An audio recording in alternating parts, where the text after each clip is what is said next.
A computer glitch that led to disruption across UK airports has been rectified, the chief executive of the National Air Traffic Services has said. Richard Deakin said a single line of code in one computer system at the UK's National Air Traffic Control Centre had caused the problems on Friday. But he warned updating some of its elderly systems posed a challenge. Flights have been returning to normal on Saturday. Although almost 40 were cancelled at Heathrow, passengers faced widespread flight disruption on Friday because of the technical fault in a flight data system at the NATS control center at Swanwick. Lines of code. The failure caused problems at airports around the country, including at Heathrow and Gatwick, where departing flights were grounded for a time. Mr. Deakin told the BBC that the software problem was buried among millions of lines of computer code. The challenge is that we have around 50 different systems at Swanwick and around 4 million lines of code. This particular glitch was buried in one of those 4 million lines of code. We haven't seen that particular issue before,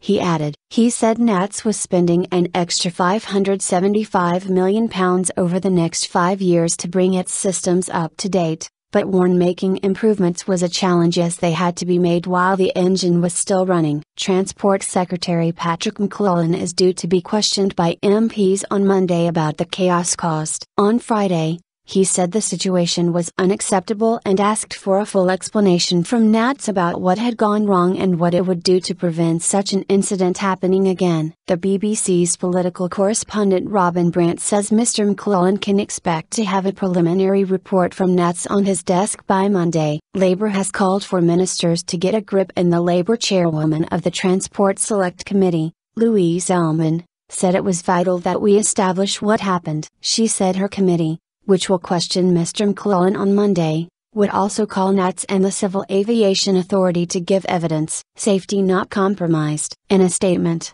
NATS said the number of workstations in use at its control center versus in standby fluctuated with the demands of the traffic being controlled. In this instance, a transition between the two states caused a failure in the system which has not been seen before, it said. The failure meant that the controllers were unable to access all of the data regarding individual flight plans, which significantly increases their workload. NATS said it then had to reduce the traffic into and out of the UK network. The controllers had a full radar picture and full communications with all aircraft at all times during the incident, and at no time was safety compromised in any way, it added. Back to normal. The glitch caused delays at Heathrow and Gatwick, while other UK airports reported knock-on effects. Dozens of arrivals and departures at airports across southern England, and as far north as Aberdeen and Edinburgh, were delayed and cancelled. On Saturday, Heathrow Airport said 38 flights due to arrive or take off before 9:30 GMT had been cancelled, but the subsequent schedule was back to normal. A Heathrow spokesman said the cancelled flights could not be rescheduled because the airport ran at 98% capacity. He said passengers would be rebooked on other services. British Airways said its Gatwick and London City flights were expected to operate as normal on Saturday, and it was working to get Heathrow flights back on schedule. Gatwick Airport said it hoped to operate a full service on Saturday, although there would be some backlog,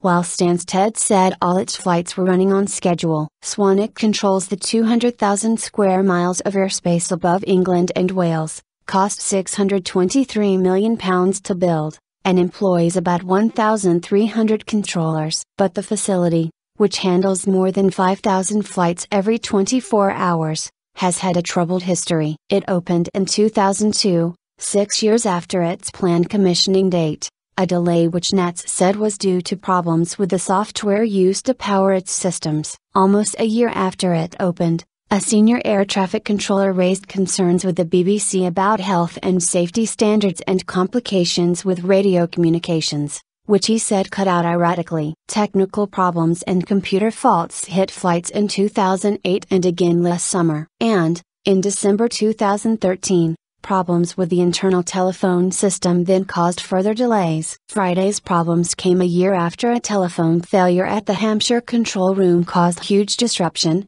one of a number of technical hitches to hit the part privatized NATS since the centre opened in 2002. BBC correspondent Andy Moore said the issue only lasted for between 30 minutes and 1 hour but caused chaos because the UK's air traffic control system runs at 99% capacity. Full pelt. Martin Clip, a former senior operations manager at NATS, told BBC Radio 4's Today programme, "You can't build absolute resilience.